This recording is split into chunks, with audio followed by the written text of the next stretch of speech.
Comedian and actor Will Ferrell and comedy writer Harper Steele bonded back when the pair worked together on Saturday Night Live. And when Harper recently revealed her decision to transition, it ended up making their friendship even stronger.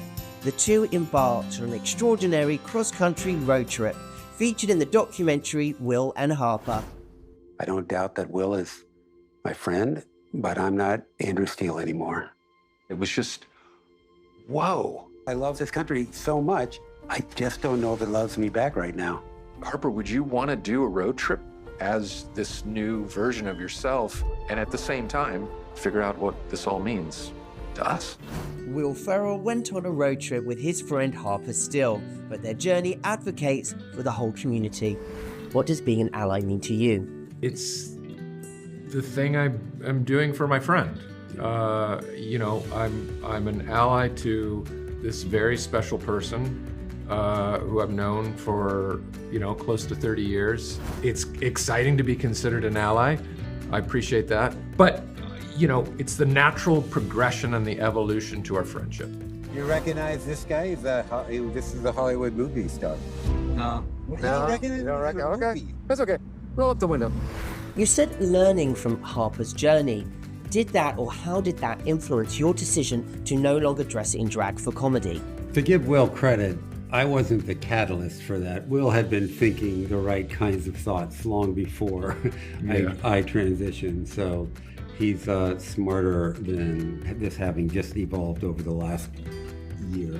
It did allow me to reflect on, some of those comedy decisions that, you look back and regret, and it's all, comedy evolves as well, so I continue to learn. And the pair's trip to a Texas restaurant received backlash on social media. Felt slightly oppressive. It felt there was a kind of a palpable feeling, and yet there was no direct confrontation. It all kind of accumulated later as we saw all the social media. And I'm not on social, so I don't, I'm not privy to a lot of that, but it was eye-opening that is a constant drumbeat out there. And as Harper says in the film, that stuff just sits in your head. That was important for me to see and read and hear those messages on social media and know that it's, while she is experiencing this unsurpassed level of joy in her life, at the same time, you have to be leery, and we have to understand that there's still a lot of acceptance we have to fight for. Were you a little worried about how to talk to me when I came out to you? Yeah, probably a little nervous. There are no ground rules with friends, I'm telling you. Josh, you did such a great job of balancing. How do you navigate balancing the humor and the more poignant moments like that? Honestly, it just started with following their lead. This is, the natural progression of any given conversation that these two would have would start usually with a joke, and then they would find their way into a more serious conversation and stay there for a while. And then towards the end, because it's their love language, it's how they speak, it's how they connect, they would come back to a joke. I invite any friend of mine to ask me these questions. I am not afraid to talk about them. There's a question. Do you think you're a worse driver as a female driver? That's the dumbest. That's so, no, that is so, oh. Zing! But I am. Woo! Yeah. Oh. So I really just try to emulate that in the feeling and the tone and the patterns of the film, which of course with 240 hours of footage is easier said than done, but just kind of kept listening to what the film said it wanted to be and followed the guideline, the guidepost of how they speak to one another, and in the end it felt right. We've not done one fun thing. Name one fun thing we've done.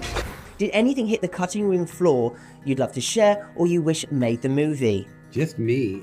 Just stuff, me talking, my face. I mean, that's it. I mean, I'm still angry about it. There was a lot. This is an anti-trans mob right here.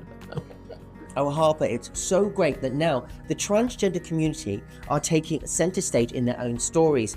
Did the documentary achieve what you hoped it would? We'll see what it achieves. I mean, a lot of times representation suddenly means a little bit of a backlash, so we'll find out. You know, we had a trans tipping point, what, 7, 8, 9 years ago, and it didn't tip as much as everyone thought it did. So, you know, I'm just hopeful. I used to come out to these kind of places before, and then I transitioned and I got a little afraid. You know what I'm saying? Enjoy it, come out. They say things like this can change people's lives. I believe this documentary will save people's lives. I mean, I can't wait to watch it with my father-in-law. It's going to be an education and a good watch for him. I think that's who we're excited, you know, most about people, you know, like your father-in-law, families who've possibly had difficulty discussing this topic in the past. And, you know, if we can reach out to a lot of people that I would consider my audience, that'll be wonderful. The documentary has garnered acclaim, including standing ovations at the Sundance Film Festival, fueling optimism about the positive shift in perceptions of the trans community.